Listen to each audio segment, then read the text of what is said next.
Leemos el verso 1, verso 2, hoy día toca el verso 2, 2 y 3, no sé si vamos a alcanzar a ver completamente el 3, pero un poco refrescando, dice: por lo demás, hermanos, os rogamos y exhortamos en el Señor Jesús, que de la manera que aprendiste de nosotros, como os conviene, conduciros y agradar a Dios, así abundéis más y más, porque ya sabéis qué instrucciones os dimos por el Señor Jesús. Pues la voluntad de Dios es vuestra santificación, que os apartéis de fornicación. Ahí, si ustedes ven sus Biblias, tienen subtítulos, ya, la vida que agrada a Dios, y en sí hay títulos sugerientes en la Biblia debido a lo que quiere decir o el trasfondo. Nosotros vimos el otro domingo, ya, el verso 1, y hablábamos de la exhortación y los deberes que tenía que tener cada cristiano. Pablo había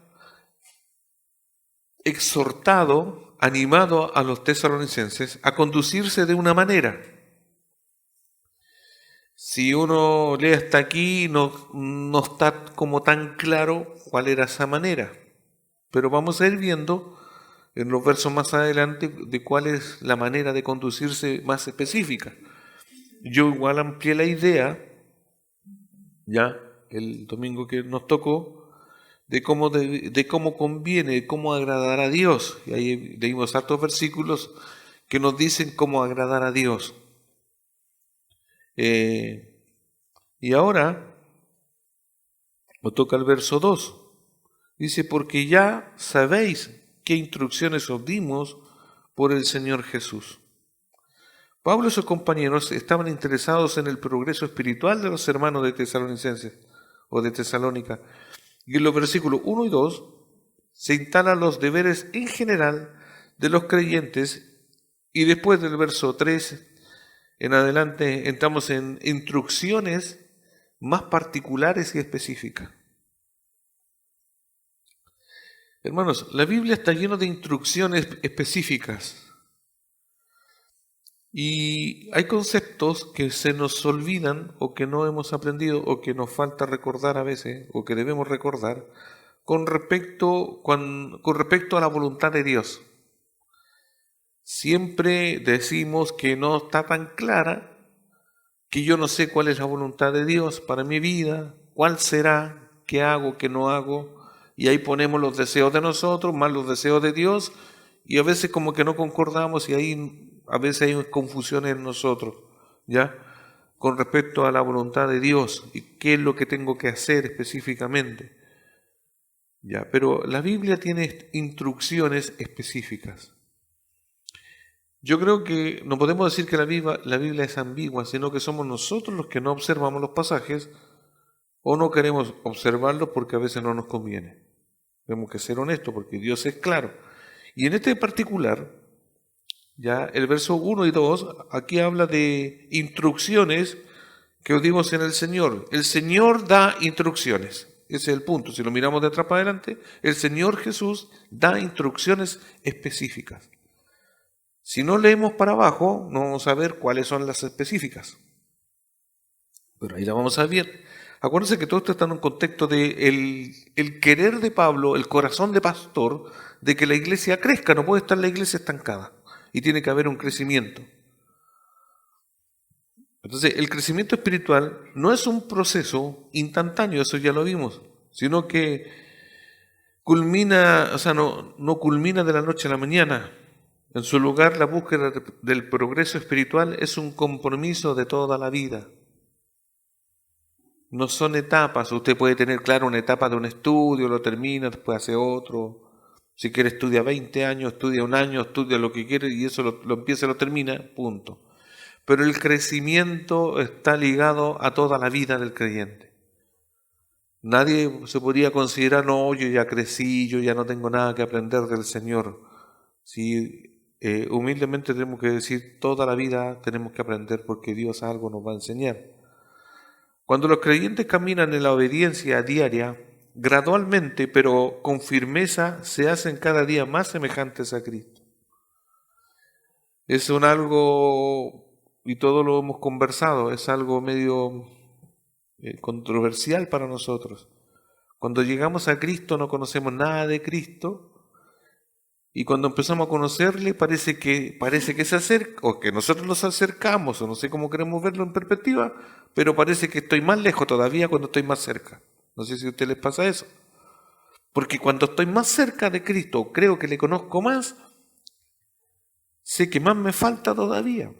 Y más me falta en la santificación, en el conocimiento, en la sabiduría, porque cada día que yo aprendo más de las Escrituras, o conozco más de Cristo, o de Dios en su universo, sé que cada día soy más finito, soy más pequeño, al lado de un Dios tan grande.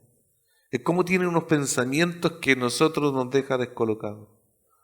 Entonces, cada día nos asombra. Y bueno, y por lo mismo, somos su criatura y nosotros somos finitos. Y Él es Dios y por eso tiene que ser abismalmente más grande que todo lo que nosotros podemos pensar o imaginar, porque Él es Dios. Entonces, la exhortación de Pablo a los de Tesalónica era la confirmación de ese hecho y les recordaba que siguieran progresando como lo habían hecho hasta ahora.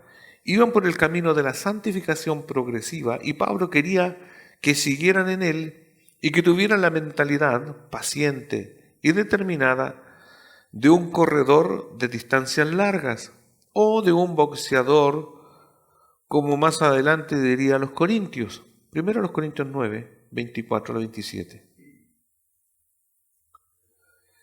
Yo creo que a mí, y no sé si a ustedes, pero yo voy a hacer un mea culpa, porque a veces yo digo, y lo he dicho aquí, hermanos, cuando en hebreo dice que estamos corriendo una carrera, y todos nos ejemplarizamos en la carrera, ¿cierto? Corriendo, pero nosotros mismos, y yo lo he dicho, hermano, ni aunque usted vaya a la rastra, pero corra ahí, ¿no? Ya. Aunque vaya ahí, ya, la idea no es descansar, sino seguir, pero ahí usted va con los pies cojeando, como quiera llamarle, o tirando uno al otro, pero usted va en la carrera, ¿cierto? Y decimos malamente, y yo también lo he dicho, lo importante es estar y permanecer en la carrera. Sí, pero no. Pero correr por correr no tiene ningún sentido. Esto hablamos de la perseverancia de los santos. Nosotros perseveramos, quiere decir, estamos en pro de conocer cada día más a Cristo. Ya es la responsabilidad que nosotros tenemos. No es que Dios nos pone la carrera, la pista y usted ahí está taimado, no quiere correr. No, tiene que correr. ¿Y correr para qué? Para ganar. No es que vamos a ganar la vida eterna. La vida eterna está asegurada, ya, de los méritos de Cristo, pero vamos puestos para correr y ganar, no para correr. Eso es lo que a mí se me olvida decirle, porque yo soy condescendiente, porque yo a veces sí, hermano, no le importa que usted corra nomás. Corre para ganar. Agréguemelo eso. No está usted está compitiendo. Lo que sí es bíblico, que usted no compite con los demás, está con usted mismo. Y por eso somos condescendientes, queremos que el otro también vaya al mismo ritmo, pero no todos vamos al mismo ritmo. Pero todos tenemos que tener clarito que si usted va a correr y Dios nos puso una carrera, es porque tiene que ganar, punto. No porque faltan corredores en esta metáfora. Usted va para ganar un premio. Todos nosotros tenemos una recompensa. Por eso es necesario que cada uno se esfuerce. Olvídese, la vida eterna la tiene, sí, sino que usted tiene una recompensa y va a ser buena recompensa para cada uno. Entonces, tenemos que perseverar. Y ese es lo que está animando y lo que anima a Pablo. Y por eso hace estas ilustraciones del que corre, ¿cierto? El atleta y del boxeador. ¿Ustedes han visto la pelea? Bueno, ahora no se dan tanto, pero igual hay pelea de boxeadores, ¿cierto? No ponen a dos boxeadores con las vendas en los ojos y cada uno pega para ahí. No, se dan entre los dos, pues esa es la idea. Y de uno de esos va a ganar. No es golpear al aire, por eso se hace esta metáfora. Primero los Corintios, leo, versión NTV. Dice, ¿no se dan cuenta de que en una carrera todos corren, pero solo una persona llega al premio. Así que corran para ganar. Todos los atletas se entrenan con disciplina. Lo hacen para ganar un premio que se desvanecerá, pero nosotros lo hacemos por un premio eterno. Aquí, hermanos, no se trata que, en esta analogía, que todos corremos para ganar un premio. No quiere decir, y tampoco está diciendo aquí, pero quizás quién será que va a ganar el premio, así que ¿para qué me voy a...? El chileno es así, po. ¿Ya? Ustedes saben que con tal que queremos, por decir, en el Mundial de Fútbol, estamos al otro lado. No importa que no ganemos la Copa, pero porque van a ganar los de al lado. No es mentalidad de chileno, es mentalidad de cristiano que Pablo, en este caso, cuando escribe, está apuntando que usted, está ilustrando esto, usted corre para ganarse un premio, así como los atletas. Y usted se ve de manera individual. Usted va a ganar un premio y usted tiene que perseverar. Para eso tiene que correr. O si no, ¿para qué corre? Entonces no existe eso de que, no, como que vamos todos en una maratón y vamos ahí hasta el último y no usemos esa lástima chilena así. Como que no, pero igual me inscribí. No, usted tiene que cambiar todos nosotros corremos para ganar. Punto. ¿Y por qué? Obviamente esto nos favorece, porque Dios nos ha dado todas las herramientas. O sea, no podemos decir que estamos corriendo ahí discapacitados, que nos falta... No, Dios nos ha puesto todas las herramientas. Tenemos el espíritu y todo lo demás. Dice, todos los atletas se entrenan con disciplina. Y esa es la parte que yo creo que si analizamos cuando corremos nos falta la disciplina y dentro de eso, sí, a veces, mire, a veces creo que la realidad externa de nosotros la llevamos a la realidad interna de nosotros, o lo espiritual. Por ejemplo, yo no hago deporte, entonces tampoco voy a ser tan disciplinado. No, usted sea, por último, en lo espiritual sea disciplinado. Dice, lo hacen para ganar un premio que se desvanecerá, pero nosotros lo hacemos por un premio eterno. Por eso yo corro cada paso con propósito. Por eso yo corro cada paso con propósito. Todo lo que usted haga tiene que tener un propósito. Ya no es el mismo de ayer, usted no es la misma de ayer. Por eso yo cuando les pregunto, los entrevistas, les digo yo, ¿cómo está leyendo? ¿Cuánto está leyendo? Entonces yo digo, en pequeñas cosas usted muestra una disciplina. Usted lo hace, o lee la Biblia de manera ordenada, aunque puede ser algo común y corriente, por decir así. Pero ¿cuál es el trasfondo? Usted se disciplina. Usted antes no leía menos, ahora lee, ahora se lee. No sé cuántas vueltas ya tiene de su Biblia, 1, 2, 3, 4, 5. No sé cuántas versiones ha leído. Entonces todas esas cosas ayudan a perseverar, a disciplinarse, porque usted está corriendo con usted mismo. No porque otros lo hagan y dicen, no, pero yo nunca voy a hacer, no, nunca vamos a ser como nosotros. Entonces hay que tener propósitos en la vida y esto apunta de que uno tiene que tener el propósito de que voy a ganarme un premio. No solo doy golpes al aire, aquí está el boxeador, disciplino mi cuerpo como lo hace un atleta. Lo entreno para que haga lo que debe hacer. De lo contrario, temo que después de predicarles a otros, yo mismo quede descalificado. Disciplina, la carrera, todos tenemos que esforzarnos. Es algo que lo tenemos que hacer siempre. La presión de los de Tesalónica por estar en el camino de la justicia, sobresalir más y más en su camino con Cristo, se deriva de saber que las instrucciones que Pablo le había dado eran directamente señaladas por el Señor. Por eso dice el verso 2, vamos al verso 2, observen.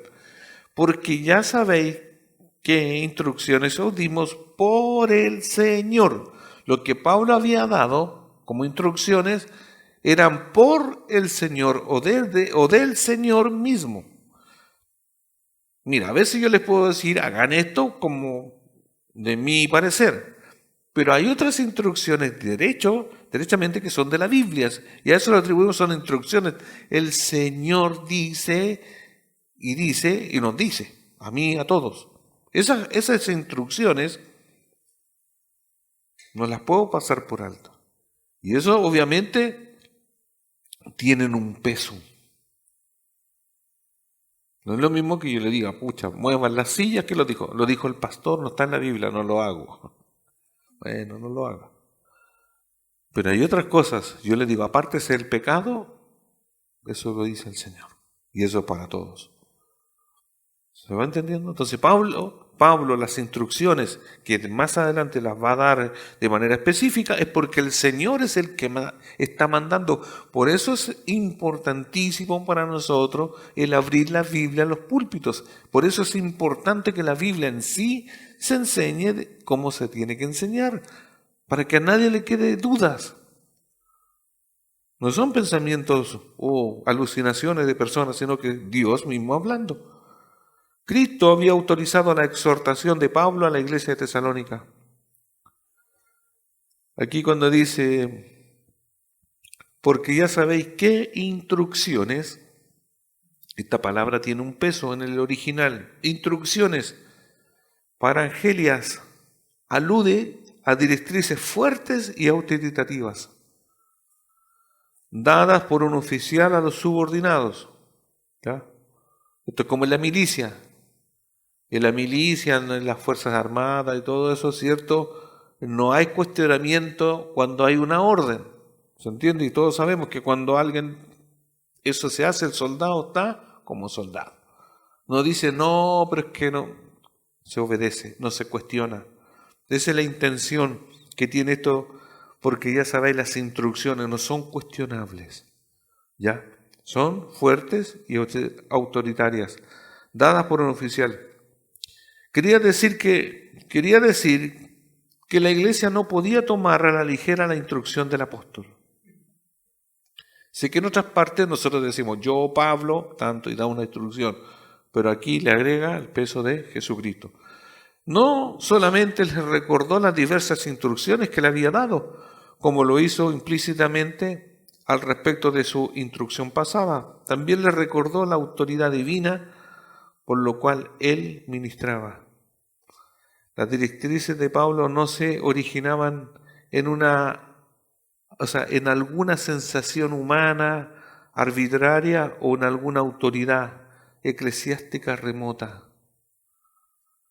Como hoy podemos ver que en algunos casos los pastores o los malos pastores abusan de la iglesia, haciendo o dando instrucciones antibíblicas.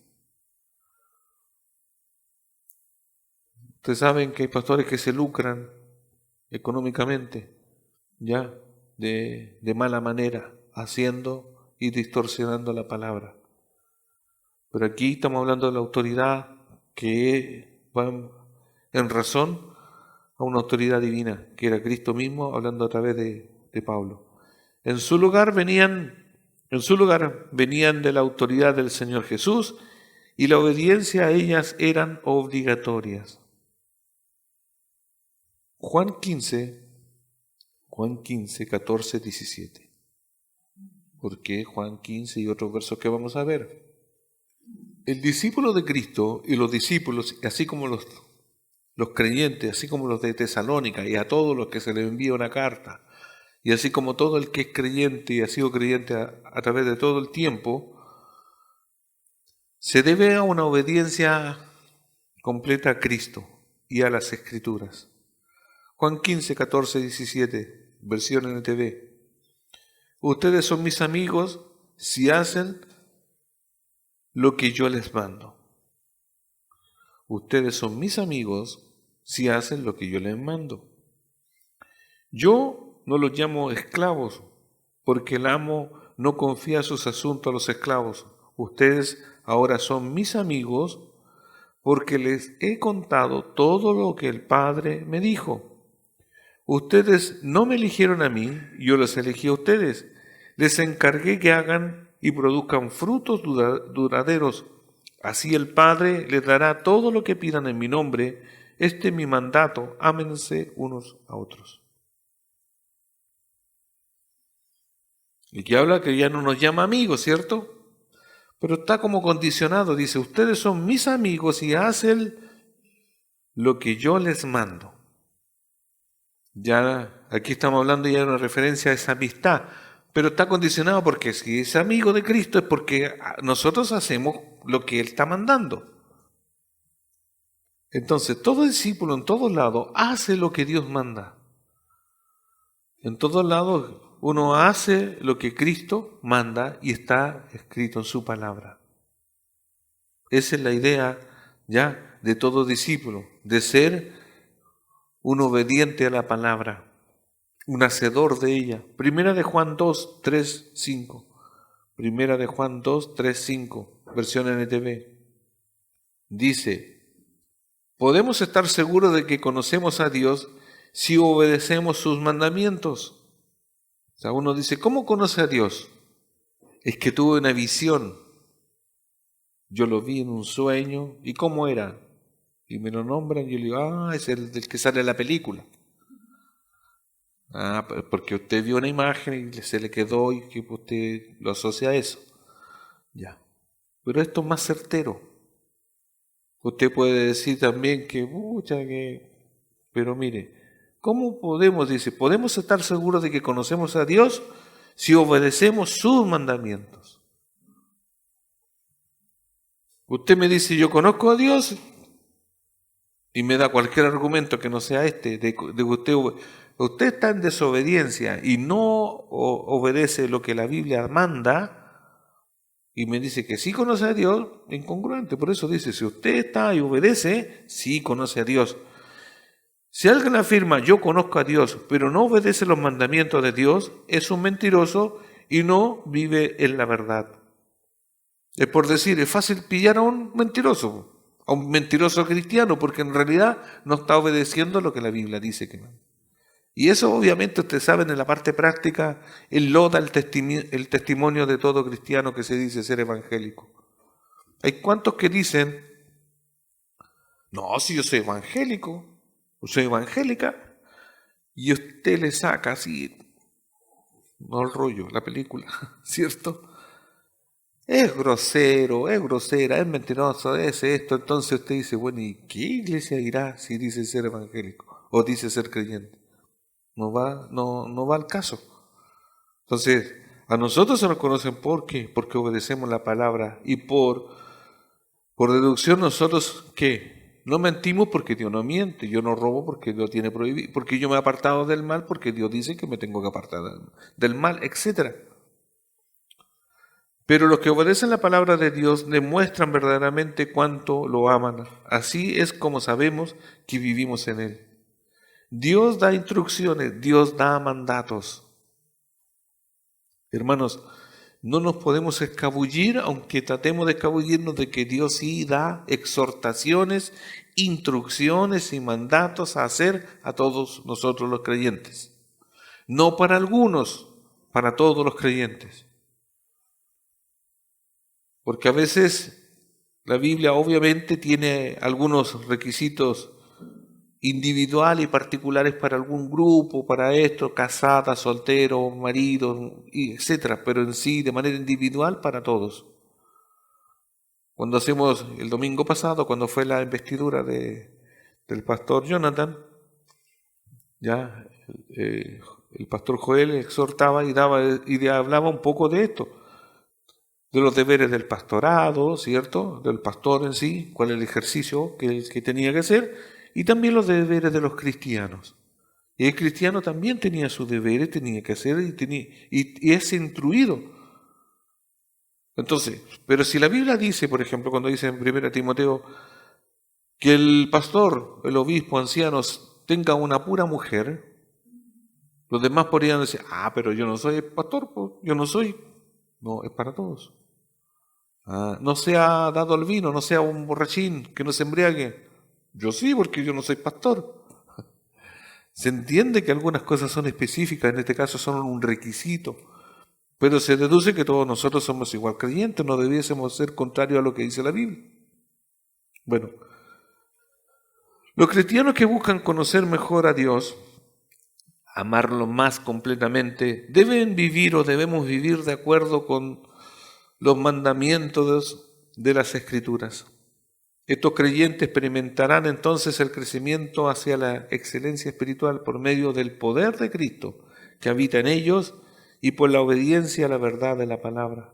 Pablo habló de este progreso como mirar a cara descubierta la gloria del Señor y ser transformado de gloria en gloria en la misma imagen por el Espíritu del Señor. La gloria del Señor está en las Escrituras, que cuando la mente santificada las entiende, cambia y eleva progresivamente a los creyentes a mayor semejanza de Cristo. Esto sucede cuando a cara descubierta, sin distracciones, sin dificultades, el Hijo de Dios se ve en el espejo magnífico de las Escrituras que reflejan la gloria del Señor. Entonces la intención particular de Pablo es la transformación de los de Tesalónica. Es un madurar, es crecer progresivamente, no puede estar nadie estancado. Y ese es el cuidado que tiene, y esa es la exhortación que está dando en razón a ellos. Acuérdense que en sí Pablo tenía una preocupación. En parte, ellos habían progresado, ¿cierto? Cuando lo veíamos acá en ciertos versículos. Yo sé de ustedes, ya, de vuestro amor, esperanza, constancia. Ya, sabían una parte de ello. Pero hay otra parte más que tenía que seguir y por eso está, acá la va a mencionar. O sea, ellos ya mostraban y tenían frutos de arrepentimiento, tenían una buena conducta, pero tenían que seguir progresando. ¿Se imaginan si uno exhortara de la siguiente manera? Que no se debiera, pero si yo les dijera, escucha hermano, los felicito, yo creo que todos ustedes ya, con todo lo que saben,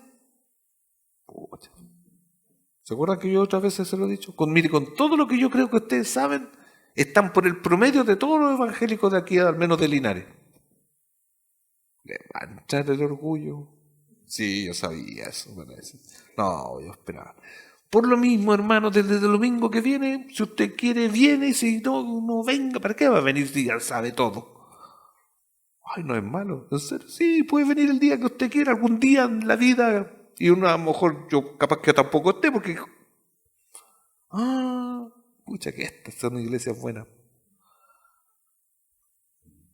No, la Biblia no dice eso. Ninguno de nosotros ha llegado a la estatura de Cristo. Estamos queriendo, progresando y para allá vamos. Cada día nos parecemos más. Porque cuando creemos que algo hemos alcanzado, resulta que nos falta más y más. Y por eso cada uno de nosotros progresa. Por eso ya vimos de la madurez o del crecimiento que lo pone el Señor. Él hace crecer. Y por eso también el texto de la Biblia dice que Él pone el querer como el hacer. Porque cuando nosotros no queremos, Él nos pone ese... Cuando nosotros decimos, no, ya alcancé, no, y el Señor dice, no. O nos pone un problema, una dificultad. Chuta, y dice uno, yo pensaba que conocía a Dios. Pero resulta que nos falta mucho.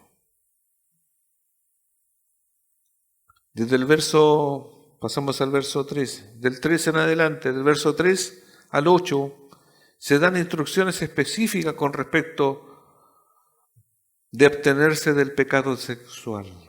Entonces vamos a encontrar advertencias o instrucciones específicas y que van directamente a los pecados sexuales. Para entrar en materia y para explicar un poco por qué Pablo va a hablar de los pecados sexuales, yo voy a hacer una introducción que parece que no es bíblica, pero es una introducción y para que tenga una idea por qué y entender por qué a ellos específicamente les va a dar una instrucción en cuanto a los pecados sexuales. Porque podríamos saber, y al no conocer el contexto histórico, o dónde vivían, qué hacían, o cómo lo hacían, o cómo se desarrollaban, porque nosotros hemos dicho, y ya lo hemos introducido otras veces, de que ellos eran muy perseguidos, que esto es lo otro, pero entonces podríamos especular o pensar que en la iglesia se cometían muchos pecados de orden sexual. O sea, había mucho desorden. Vamos a ver por qué o qué quiere decir. Pero antes, esta introducción. Contra el pecado sexual. Nosotros todos sabemos que desde la década de los 60, esto se está refiriendo un poco, yo creo que históricamente todos saben de cuando hubo el movimiento hippie. ¿Ustedes saben de esa parte?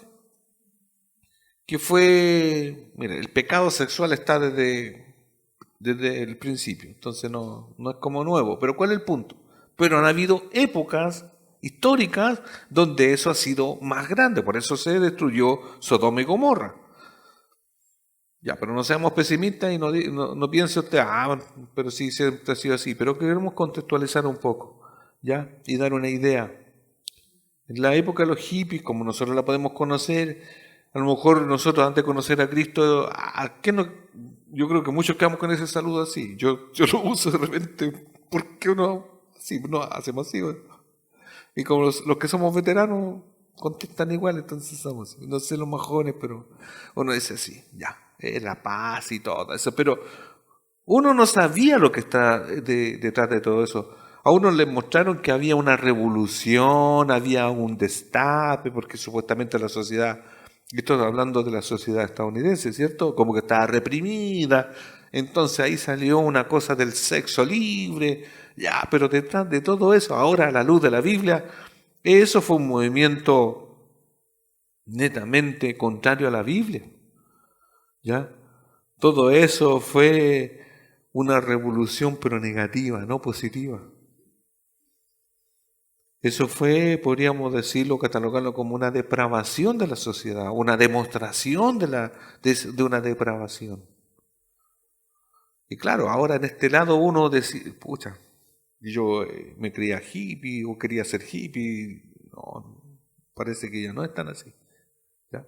Pero ahí yo creo que no un despertar en sí, pero por décadas o por tiempo, ¿cierto? Ahí es como que el sexo ya era así. Ustedes saben que en esos recitales estaban los hombres desnudos, las mujeres desnudas, y fue un de todo. Cuando empezó a acelerarse ya de verdad la revolución sexual moderna, la sociedad occidental ha tenido cada vez menos reglas para gobernar las actividades y comportamientos sexuales. Esto no es nuevo. En muchos sentidos, la libertad de la expresión sexual se ha vuelto un dios, con minúscula, ¿cierto?, cultural, que rige sobre todos los otros dioses idólatras de la cultura postmoderna. Nosotros lo miramos desde ese punto de vista. Para la sociedad ha sido el liberarse. Como que la sexualidad o cierta sexualidad tradicional los tenía oprimidos. Entonces ahora las personas quieren el derecho para ellos y para los demás de expresar a cualquier costo sus deseos sexuales, incluso si esto significa abortar los hijos no deseados que resulten en una unión sexual o de arriesgarse a una enfermedad venérea. El mundo de hoy mantiene muchos puntos de vista no bíblicos e inmorales con respecto al sexo. Esto que voy a leer ahora es importante, ¿ya? Para ir dando un contexto y tomarse una idea por qué se parece mucho a lo que estaban viviendo los de Tesalónica, en sí los de algunas ciudades como los Corintios, y bueno, muchas partes donde Pablo también escribió con respecto a la inmoralidad sexual y que también hoy nos atañe a nosotros. Entonces, el mundo de hoy mantiene muchos puntos de vista no bíblicos e inmorales con respecto al sexo. Ustedes saben, y aquí siempre a veces se recuerda, ya la infancia muy estimulada en lo sexual. Niñitas, no vamos a decir que andan con poca ropa, pero ya de muy temprana edad las pintan y las maquillan para que se vean como niñas más grandes. Y eso no está bien, ¿ya? A poquito tiempo ya póngale, están en quinto básico, menos, ¿no? Me refiero de 5 años, y ya están por la cultura, y ¿tenéis pololo o no tenéis pololo? A esa edad, cuando lo único que tienen que hacer es jugar. Y ni siquiera vamos a tomar el otro aspecto de cambiar de sexo. Pero ¿cuál es el punto? Hay una sobreestimulación en lo sexual. Y vamos a ver algunos puntos, ¿ya? Y entiéndase, hay puntos de vista que no son bíblicos, que son negativos, que son inmorales con respecto al sexo, para que no malinterpreten, ¿ya?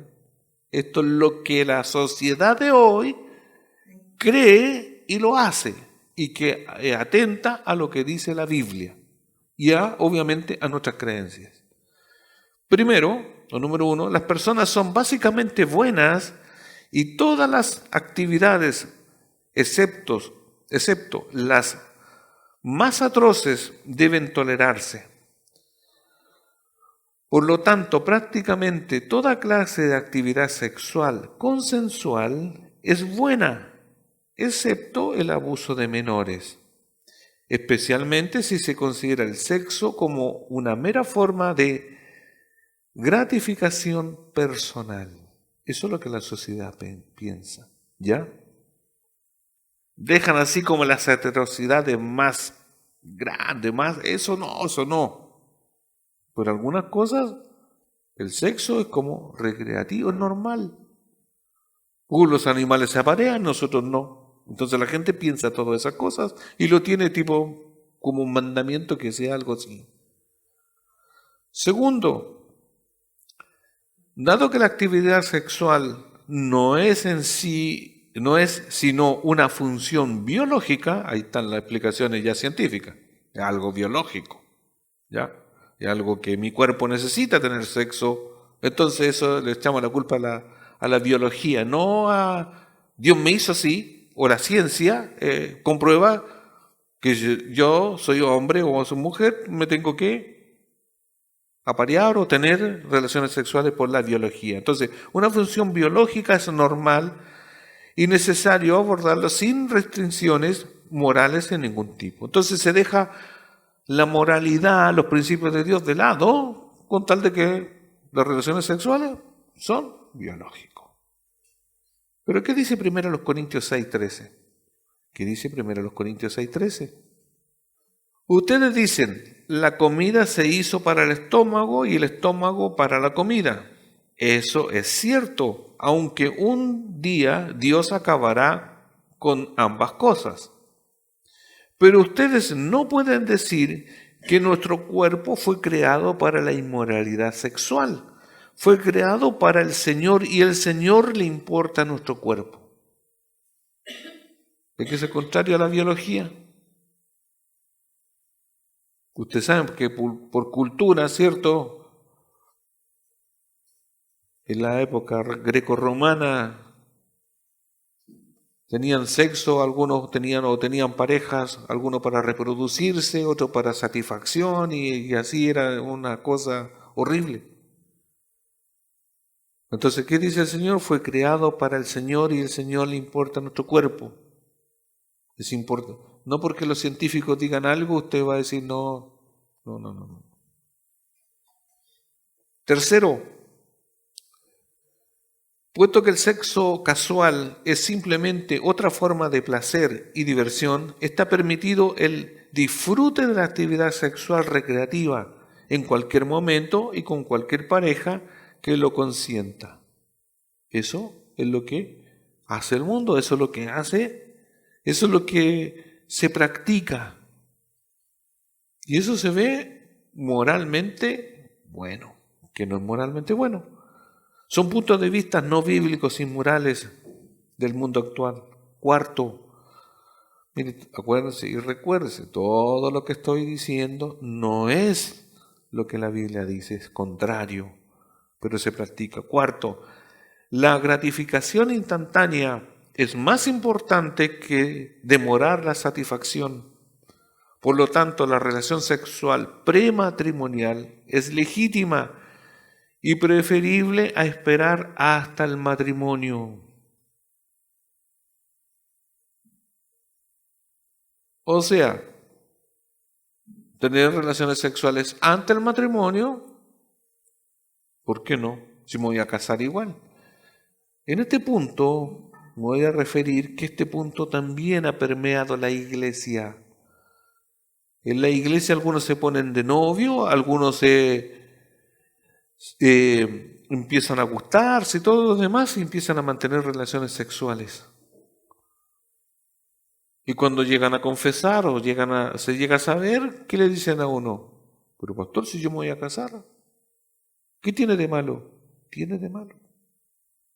Porque después vamos a ver lo que dice el Señor. El sexo, las relaciones sexuales, Dios lo dejó exclusivamente y únicamente para el matrimonio. Matrimonio. Es que no estoy de acuerdo. A mí no me reclame. Usted se casa, usted en nuestra constitución, en nuestro país, usted firmó y de ahí para adelante tenga relaciones sexuales con su esposa porque eso está en consentimiento pleno de Dios.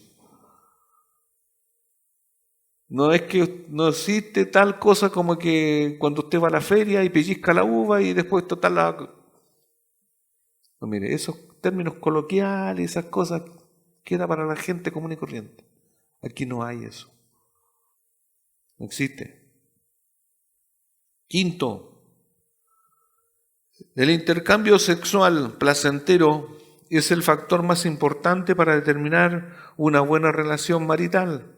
Así pues, las primeras etapas de cualquier relación romántica deben incluir el sexo. La pareja debe vivir junta para determinar la compatibilidad sexual y la satisfacción antes del matrimonio. Suena bien burdo, pero algunos dicen, si usted no se lleva bien en la cama, no se case. ¿Han escuchado eso? Ah, se separaron porque en la cama no se llevaban bien. No es el punto. Mire, hasta muchas cosas prácticas usted no le van a dejar probar algo antes que lo compre. Y no estoy diciendo que el matrimonio sea simplemente una transacción. Pero no existe esto. Se usa, eso es común y usted si dice algo contrario a eso, usted va a ser anticuado, enchapado a la antigua, que le van a decir sí, pero Dios ha determinado otra cosa. El sexo es parte del matrimonio, ¿ya? Y es un disfrute pleno dentro del matrimonio, porque si no lo hace, si lo hace afuera, un desastre. Todos estos son puntos de vista y otros más que no los voy a poner o si no vamos a estar hasta mañana, ¿ya? Con respecto a las cosas que se hacen y que son inmorales en este siglo. Pablo de igual manera reconoció las mismas, y ahora vamos al tiempo de los de Tesalónica, volvemos al pasado y vamos a ver las similitudes. Pablo de igual manera reconoció las mismas tendencias en su época, porque si algo es cierto es que la cultura pagana greco-romana en la que él ministró era más perversa y depravada sexualmente que la cultura occidental contemporánea. O sea, si ahora lo encontramos que esto es malo, en ese tiempo era más malo.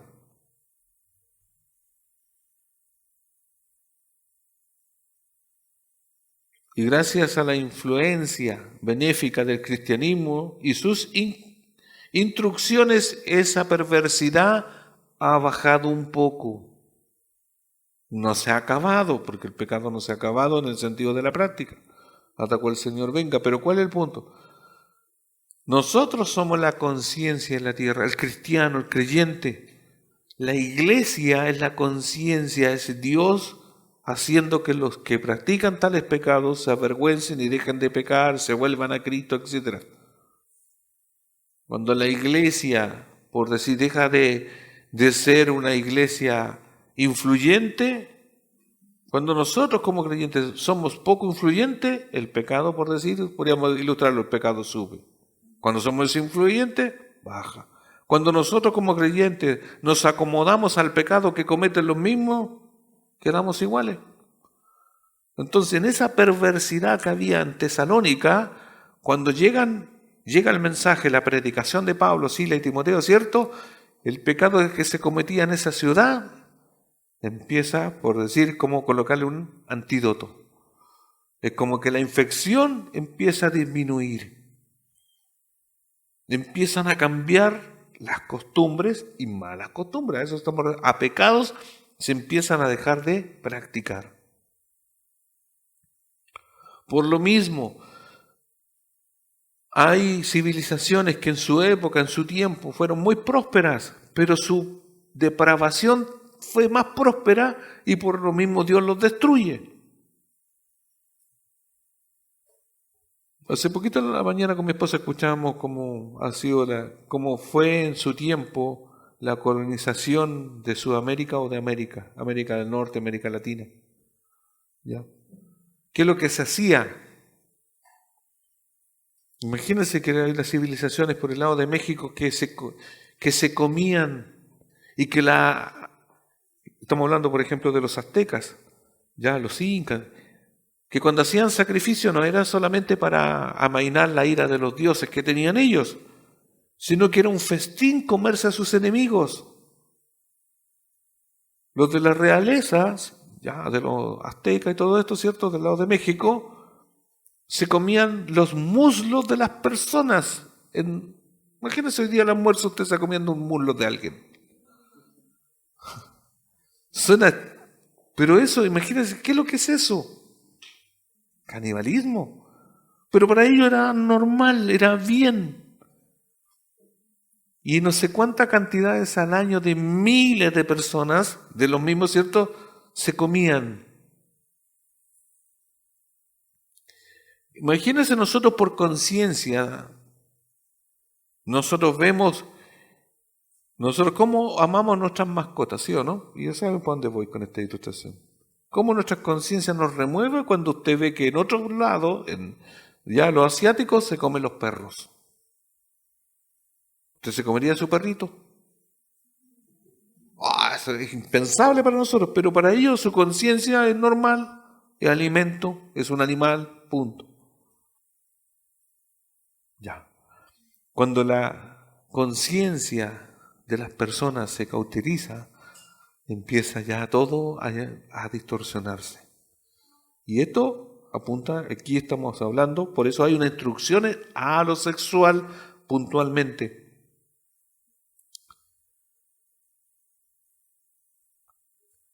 Tesalónica era parte de esa cultura grecorromana degradada. En la ciudad existían prácticas pecaminosas como la fornicación, el adulterio, la homosexualidad, e inclusive la pedofilia, el travestismo, hombres que se vestían como mujeres y una amplia variedad de perversiones eróticas y pornográficas. Aquí voy a dar una breve explicación. Cuando hablamos, y aparece aquí en este párrafo, aberraciones pornográficas, uno asocia la pornografía, ¿cierto?, a videos, a ilustraciones. No necesariamente. Porque fornicación deriva de porneías en el griego, ¿ya? Y de ahí se saca el término pornografía. Pero fornicación viene del griego porneías. Es un término usado para describir toda forma de comportamiento sexual ilícito. Para nosotros estamos asociados a la pornografía, es una imagen, un video, ¿cierto? Esa es la pornografía. No.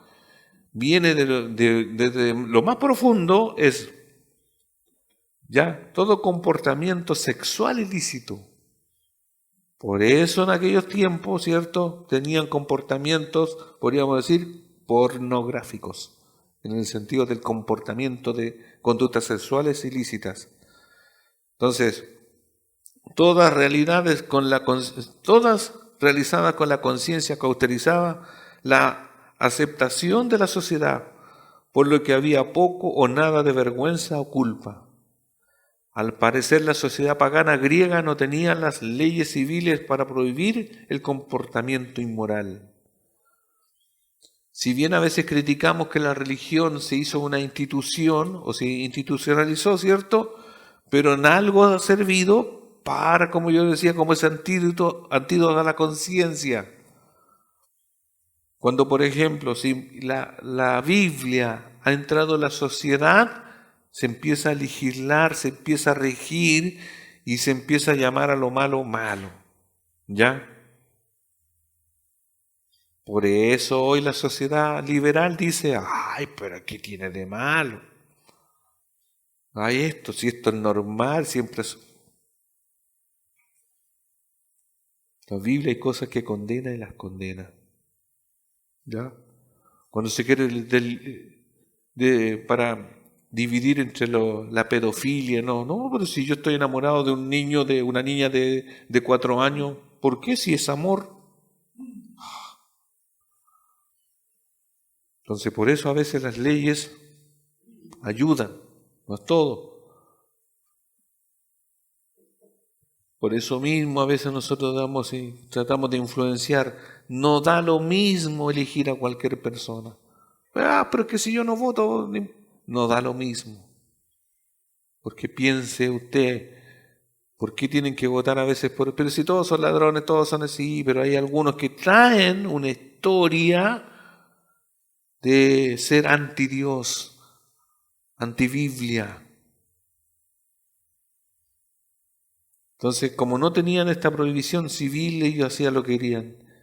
Al ambiente permisivo sexual de Tesalónica contribuyen también las religiones del ministerio que abogaban por la prostitución ritual.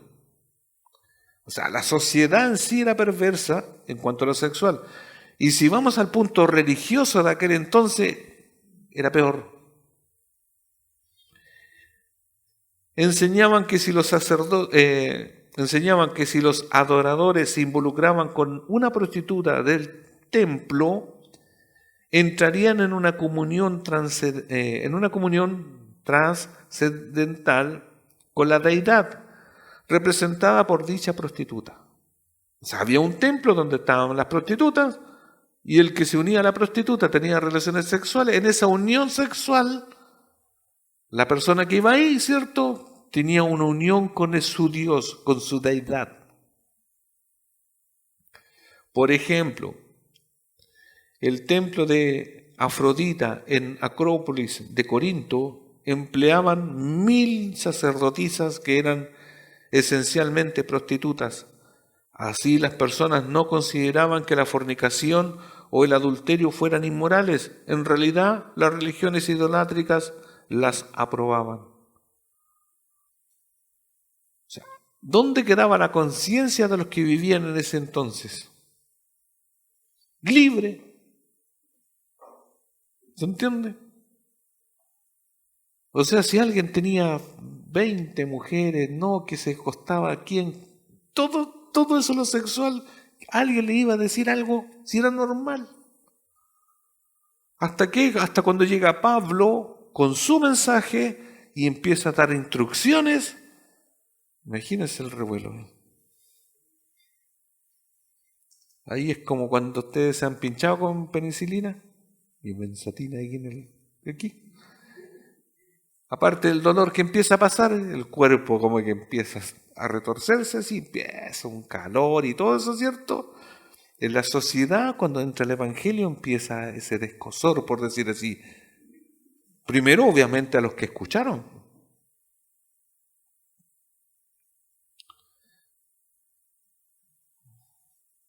Entonces, para los de Tesalónica, el pecado sexual era más usual y tolerable que hoy en día. Esta realidad aporta una perspectiva más clara del ministerio de Pablo en Tesalónica. Cuando Pablo, Sila y Timoteo plantaron la iglesia en aquel lugar, rescataron a las personas de tal sociedad pornográfica. Muchos de los nuevos convertidos que habían vivido en la inmoralidad Tenían sin duda amantes y muchas de las mujeres probablemente participarían en la prostitución. Su entrada más bien repentina al reino de Dios exigía que los tesalonicenses rompieran con su trasfondo pagano. Imagínense todo, si uno ahora se empieza a analizar que, por eso a veces yo le digo, hermano, piense un poco, yo lo llevo a razonar, de que cuando Pablo escribe a los de Tesalónica, cuando Pablo evangeliza o se crea la iglesia en Tesalonicenses o en Tesalónica y nacen estos creyentes, no era de la manera ideal que nosotros pensamos hoy. No era un grupo de personas que trabajan en ciertos lugares y que toda la vida era una vida común y corriente como la de nosotros. Muy distinta. Imagínense cuando se les predica a prostitutas en aquel entonces que eran parte de un templo pagano y escuchar que eso y que Cristo murió por ellas, por esas prostitutas, o porque si escucharon el mensaje que ellos iban a ir al infierno, a la condenación, si no se arrepentían de esas prácticas, era un mensaje nuevo todo eso. Esas son las buenas noticias, porque el Evangelio llegó a esos pecadores de aquel entonces. Porque ese era su pecado, ese era lo que estaban viviendo en su entorno. Por eso el mensaje de Cristo trastorna las conciencias. El hombre, las mujeres consideraban que todo lo que hacían en su ciudad era bueno, era de lo más normal. Imagínense en estas ciudades cuando, por ejemplo, hay ciudades de hoy donde, por ejemplo, tomar cerveza hasta perder la conciencia es culturalmente bueno. ¿Qué tiene de malo eso? Va y nosotros le decimos, abrimos nuestra Biblia y dice, mire, los borrachos no heredarán el reino de los cielos. Pero es que nosotros en nuestras fiestas siempre nos emborrachamos porque es normal, hasta curitas se emborrachan. Porque no, ¿qué tiene de malo si es cerveza? Pero la Biblia señala precisamente la borrachera como algo que es malo y un pecado. Entonces, culturalmente a esa persona le cuesta. Y hacemos cortocircuito al entender eso. Pero la Biblia lo señala así.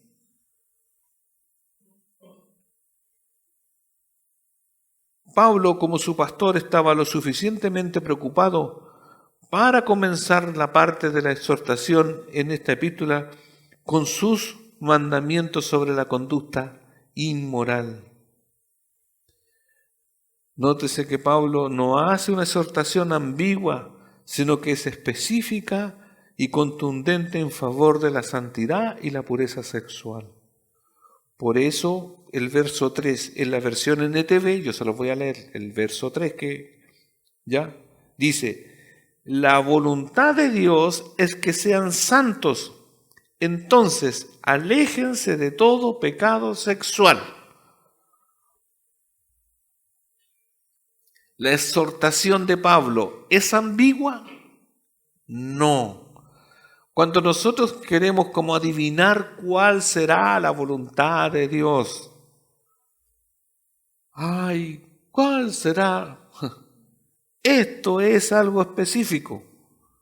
Esto es algo que no se puede transar. La voluntad de Dios, y va a salir alguien que me va a decir, pero esto es para los de Tesalónica.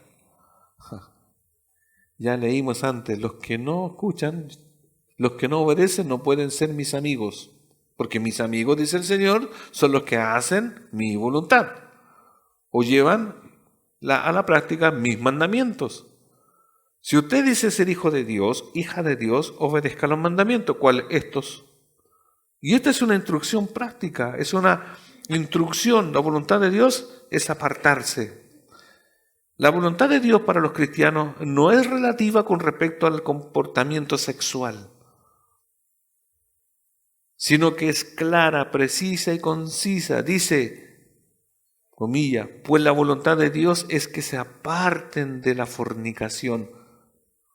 Apártese de la fornicación. Y ya como lo leímos, apártese del sexo ilícito.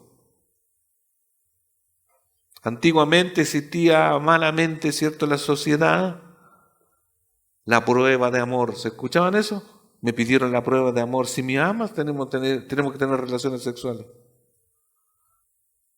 Ahora ya ha cambiado la cultura. Ahora ya es como, yo creo que ni se piden eso. Cambian las cosas. Entonces, el sexo es algo que Dios lo tiene guardado para el matrimonio. ¿Ya? Pablo inició este versículo 3 diciendo: la voluntad de Dios es vuestra santificación.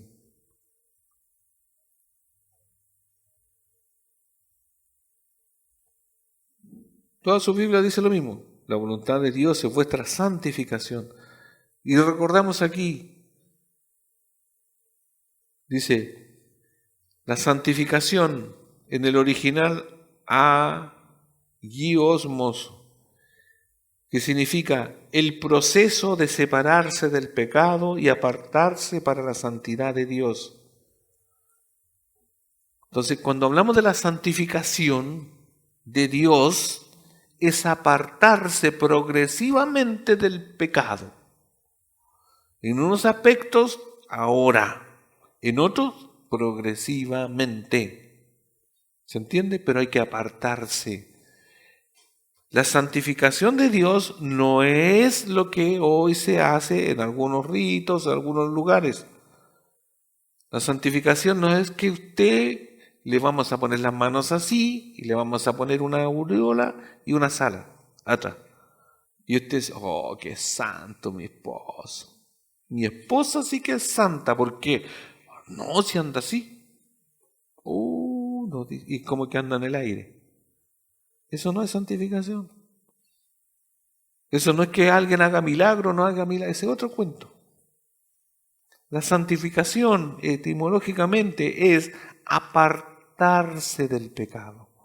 Usted mentía, no mienta, usted es santificada o santificado. Pucha, pero todavía miento. Bueno, pero por ahora miente menos. Sí, ya, por lo menos eso se llama la santificación progresiva. Antes en el día usted no tenía ni contar las mentiras porque echaba tantas, que su vida es una mentira. Pero ahora cuando dice una, dos, tres o cinco, no sé las que dice ahora, le duele. Y sabe y la distingue y por eso usted debiese, o nosotros, arrepentirnos y pedir perdón porque hoy mentí. Porque ya las cuento, o sea, tengo noción, tengo conciencia. Eso es apartarse. Eso es la santificación. No es que nosotros los evangélicos, que es un mito, usted a los evangélicos que nos dicen nunca la mentira. Sí, lamentablemente mentimos. Lamentablemente a veces somos como todos en un sentido amplio, en el sentido de que nosotros pecamos y que no somos santurrones, que no, que andamos ahí. Ay, olvídese, somos personas de carne y hueso, estamos afectos a cosas. ¿Quién de nosotros, si un día está en aprieto, dice, dile que no estoy? Para no sentir mal a la otra persona, ¿qué decimos? Oh, que le quedó rica la comida. ¿Así o no? ¿Y por qué? ¿Y una mentira en eso o no? Voy llegando y todavía usted se quedó más dormido que no sé qué. Se está poniendo los calcetines para ir a trabajar. No, si voy llegando. Y como hay tránsito, le van a creer.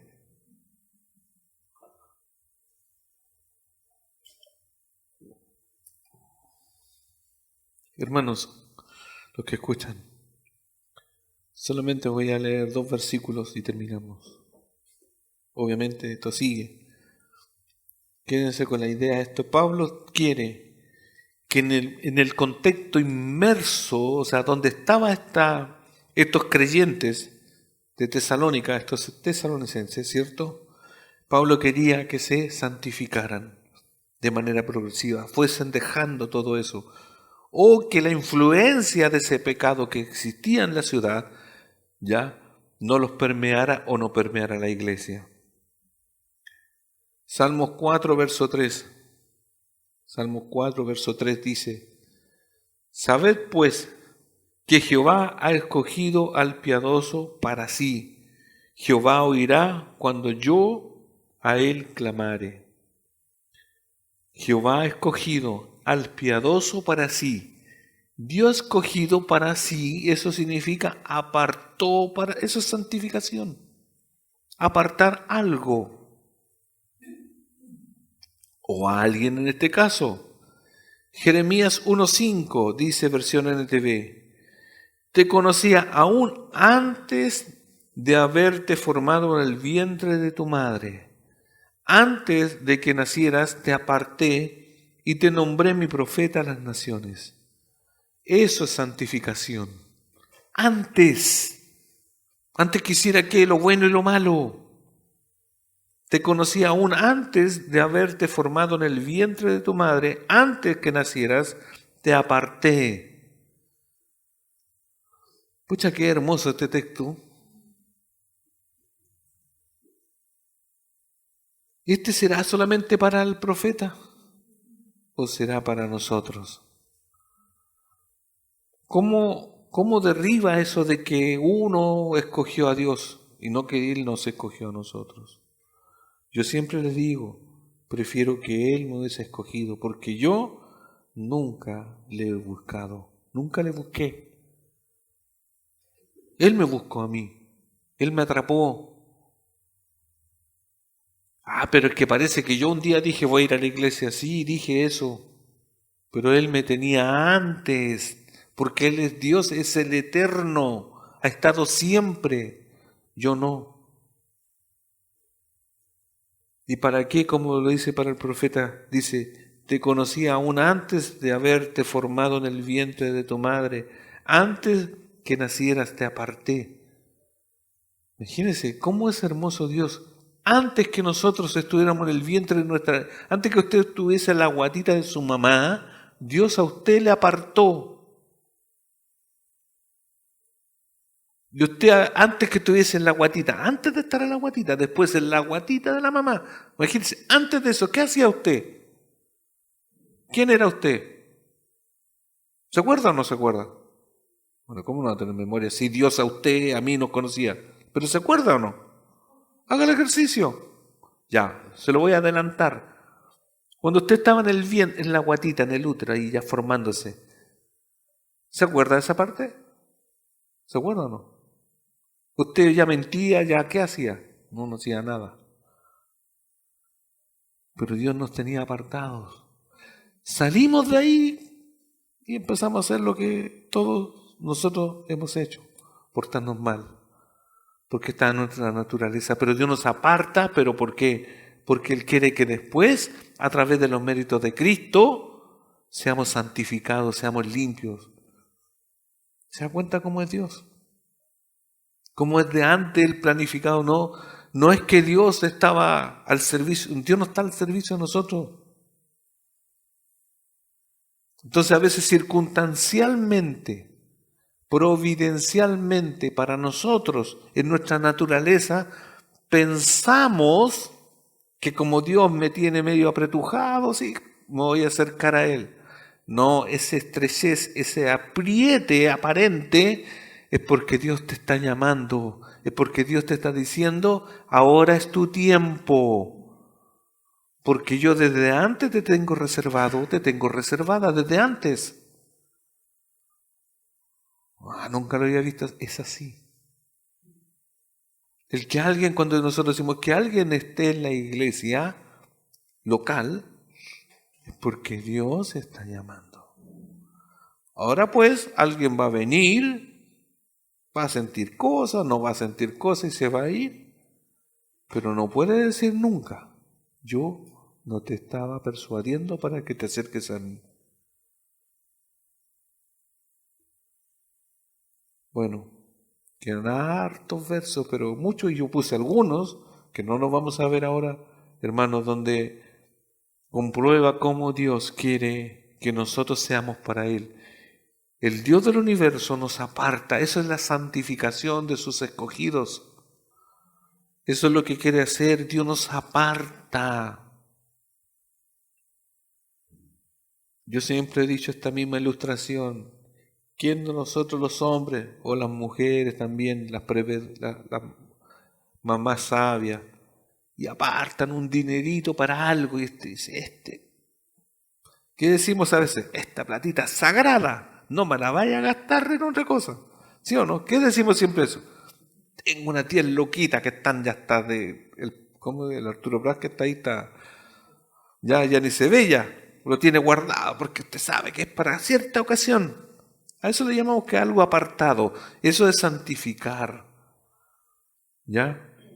No es atribuirle algo milagroso, sino algo apartado. Dios nos tiene apartado para Él. Y como Él es santo, nosotros tenemos que ser igual santo. Apartados del pecado.